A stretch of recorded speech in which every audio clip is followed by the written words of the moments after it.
అనమాట. ఆయన పోరాట యోధుడు, నిత్య పోరాట యోధుడు, చనిపోయే వరకే ఆయన అహింసా పోరాట యోధుడు. ఎంజీరావు గారు, ప్రస్తుత దలైలామా 14వ దలైలామా. ఆయన ఓల్డ్ అయిపోయారు కాబట్టి 90 years క్రాస్ అయ్యాయి కాబట్టి 15వ దలైలామాను ఎన్నుకోవాలి. ఇప్పుడు చైనా వాదిస్తోంది గోల్డెన్ అర్న్ పద్ధతిలోనే దలైలామా ఎంపిక ఉంటుంది అని చెప్పి. కాదు అని చెప్పి భారత్ అంటోంది. భారత్ మద్దతిస్తోంది. దలైలామాకే ఆ నిర్ణయాధికారం ఉంటుందని కూడా భారత్ చెప్తోంది. చైనా జోక్యాన్ని భారత్ ఖండిస్తోంది. ఇక్కడ 15వ దలైలామా ఎంపిక ఏ విధంగా ఉంటుంది అంటే ఏం చెప్తారు? ఇప్పుడు దలైలామా మాటల్లోనే మనం కొన్ని విషయాలు వినాలి. 2004లో ఆయన టైమ్స్ మ్యాగజైన్తో మాట్లాడుతూ, తర్వాత రాయిటర్స్ అనే దాంతో మాట్లాడుతూ, ఇలా ఎన్నో పత్రికలతో మాట్లాడుతూ ఎన్నో సందర్భాల్లో తర్వాత దలైలామా ఎలా ఉంటారు, ఎలా ఎన్నుకుంటారని దలైలామా. ఇంకోటి ఏంటంటే ఈ 14వ దలైలామాకి ఎవరైతే పనిచేస్తున్నారో తర్వాత వచ్చే దలైలామా ఎంపికకి ఈయన మాటలు అనేది చాలా ఇంపార్టెంట్ అనమాట, నిర్దేశకాలు ఇచ్చినట్టే. తర్వాత దలైలామా ఎంపిక ఆయన చెప్పారు. అదేంటంటే ఈ గార్డెన్ ఫోండ్రోంగ్ ట్రస్ట్ అనేది నిర్ణయిస్తుంది, దాని ప్రకారం జరుగుద్ది. అంటే ఒక మోనాస్ట్రీ అనమాట. అందులో బౌద్ధ గురువులు, ఎంతో జిజ్ఞాసులు, బౌద్ధ మేధావులు ఉంటారు, వాళ్ళు సెలెక్ట్ చేసుకుంటారు. 2 టిబెట్లో ఉన్న బౌద్ధులు ఇది సుమారు 60 లక్షలు, అంటే 60 లక్షల దాకా ఉంటారు వాళ్ళు.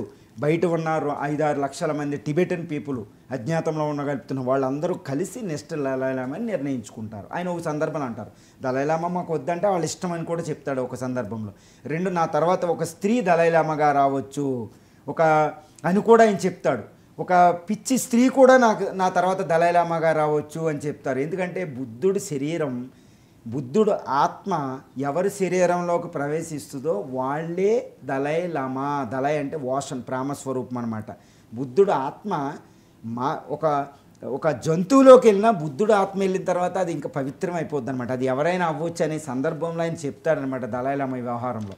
ఇప్పుడు దలైలామా ఎంపిక ఎలా కొనసాగుతుందంటే 1587లో ఆల్తాఫ్ ఖాన్ అయిన దలైలామా అనే పదాన్ని మాట్లాడతారనమాట. కానీ 1381 నుండి ఈ దలైలామా ఎంపిక కొనసాగుతుంది. ఇప్పుడు వరకు 14 మంది దలైలామాలు ఇప్పుడున్న దలైలామా. 15వ దలైలామా ఈయన మరణానంతరం జరుగుతుందన్నమాట.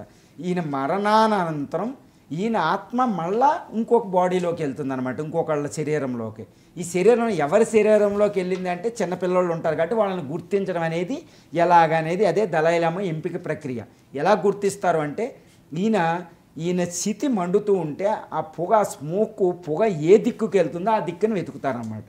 ఆ దిక్కులో వెళుతూ ఉంటే ఏదో ఒక కుటుంబంలో ఒక బాలురో ఎవరో ఒకళ్ళ బాడీలోకి ఆత్మ వెళ్తుంది అనమాట.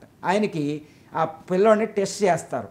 ఆ టెస్ట్ చేసినప్పుడు ఆయన పూర్వజన్మ గుర్తులు కొన్ని ఉంటాయి, ప్లేసులు, స్థలాలు, ఫ్రెండ్స్, ఇవన్నీ కొన్ని తెలుస్తాయి అనమాట, పూర్వజన్మ గుర్తులు. ఆ విధంగా టెస్ట్ లోడ్ చేస్తారు.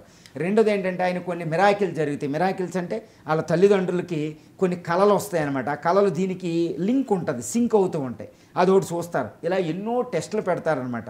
ఇవన్నీ టెస్టులు పెట్టిన తర్వాత ఒక ఎవరో ఒకరిని సెలెక్ట్ చేస్తారు. ఇవన్నిటి మీద ఆధారపడి వాళ్ళ బౌద్ధ గ్రంథాలు, బౌద్ధ నిర్దేశకాలు, మోనాస్ట్రీ సిద్ధాంతాలు, 14వ లామా, అంతకుముందు లామా మాట్లాడిన దాన్ని బట్టి ఇలా నిర్దేశాలు అయిన తర్వాత ఒకళ్ళకంటే ఎక్కువ సెలెక్ట్ చేస్తే బౌద్ధ గురువులు అందరూ కలిసి మళ్ళీ ఒకళ్ళని ఎంపిక చేస్తారన్నమాట. ఒకళ్ళని సెలెక్ట్ చేస్తే వాళ్ళు వెళ్తారు. ఇలా ఎంపిక అయిన వాళ్ళని లాసాలో ఉన్న పోటాలా ప్యాలెస్లో దగ్గర ఒక మోనాస్ట్రీ బౌద్ధాశ్రమంలో ఆయన విద్యాభ్యాసం ఉంటుంది అనమాట. అభిధమ్మ పితాక, వినయ పితాక, ఇలాంటి బౌద్ధ గ్రంథాల మీద, బౌద్ధ అష్టాదశ మార్గాల మీద, బౌద్ధుడు చెప్పిన త్రిపీఠకాలని వీటన్నిటి మీద చదివించి ఒక అద్భుతమైన తత్వవేత్తగా ఆయన మారుస్తారు బౌద్ధ శాస్త్రంలో, బౌద్ధ మతానుకూలంగా. ఆ విద్యాభ్యాసం జరిగిద్ది అనమాట. అలా దలైలామా ఎంపిక కొనసాగిద్ది. ఎంపిక అనేది బౌద్ధ మతం అందరి అంగీకారంతో జరుగుతూ ఉంటుందన్నమాట. ఇప్పుడు చైనా ఏమంటుంది, ఇలా ఎంపిక ప్రక్రియ మేం చేయాలి చైనా గవర్నమెంట్ అంటుంది. భారతదేశం మిగిలిన వాళ్ళందరూ ఏమంటారు, బుద్ధుడు దలైలామా కూడా ఏమంటున్నాడు, అసలు కమ్యూనిస్ట్ అనేవాళ్ళే మతాన్ని నమ్మరు, ఉన్న మతానే పాడు చేస్తారు, వీళ్ళు మత గురువుని ఎన్నిక చేయడం ఏంటి, బుద్ధులు ఒప్పుకోరు. అందుకని దలైలామా అంటాడనమాట ఒక సందర్భంలో, ఒకవేళ చైనా ఇంకొక దలైలామాని గుర్తించిన టిబెటన్లు మాత్రం ఆత్మపరంగా ఇలా ప్రక్రియ ద్వారా నేను గుర్తించిన మిగిలిన వాళ్ళ ఈ ట్రస్ట్ చేసిన ప్రక్రియ ద్వారా వాళ్ళనే ఆత్మపరంగా అంటే వాళ్ళనే ఆదరిస్తారు, కానీ చైనా గుర్తించిన వాళ్ళని ఆదరించరు. ఒకప్పుడు పంచలామాలాగా అంటారన్నమాట. ఆ విధంగా దలైలామా ఎంపిక ప్రక్రియకు ఒక నిర్దేశక సూత్రాలు 1381 నుండి కొనసాగుతున్నాయి ఈ కింగ్ డైనాసిటీ నుంచి. కానీ ఫైనల్గా సెంట్రల్ గవర్నమెంట్ కూడా ఓకే అనాలన్నమాట. ఓకే అంటది ఒక్కో సందర్భంలో. ఓకే అనకపోయినా ఇంకా టిబెటన్ పీపుల్ అందరూ ఓకే అని బౌద్ధ మత గురువులు యాక్సెప్ట్ చేసిన తర్వాత సెంట్రల్ గవర్నమెంట్ అనేది యాక్సెప్ట్ చేయవలసిందే.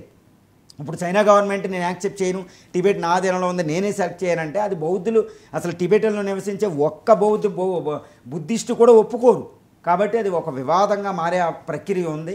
కానీ ఒక రకంగా ఒక సందర్భంలో దలైలామా చెప్తారు, నా తదనంతరం చైనా కూడా ఒక దలైలామా పెట్టే అవకాశం ఉంది, అందువల్ల వివాదం ముదరొచ్చు. కానీ ఇక్కడ దలైలామా అంటే ఈ జన్మలో పూర్తిగాని ప్రక్రియను కొనసాగించడానికి ఇంకో దలైలామా వస్తారు, ఓ స్త్రీ కూడా రావచ్చు అని చెప్తారు ఈయన. సో వచ్చే దలైలామా ఇండియాలోనే పుట్టే అవకాశం ఉంది, ఇండియాలోనే ఉండే అవకాశం ఉంది. ఇక్కడ ఈ ప్రక్రియ ద్వారా ఇప్పుడు ప్రస్తుత దలైలామా చెప్పిన ఎవరైతే ఏ ప్రక్రియ ద్వారా అవుతుందో వాళ్ళనే టిబెటన్స్, టిబెట్లో ఉన్నవాళ్ళు బయట ఉన్నవాళ్ళు ఆదరిస్తారు. అంతర్జాతీయ సమాజం నిన్న అమెరికా కూడా చెప్పింది ఈ వ్యవహారం దలైలామా చెప్పినట్టే కొనసాగాలని. అంటే అంతర్జాతీయ సమాజం కూడా దీని మీదే వ్యవహరిస్తుంది. చైనా పెట్టే వాళ్ళకి రికగ్నిషన్ ఉండదని మనకు తెలుస్తుంది. ఎంజీరావు గారు 1959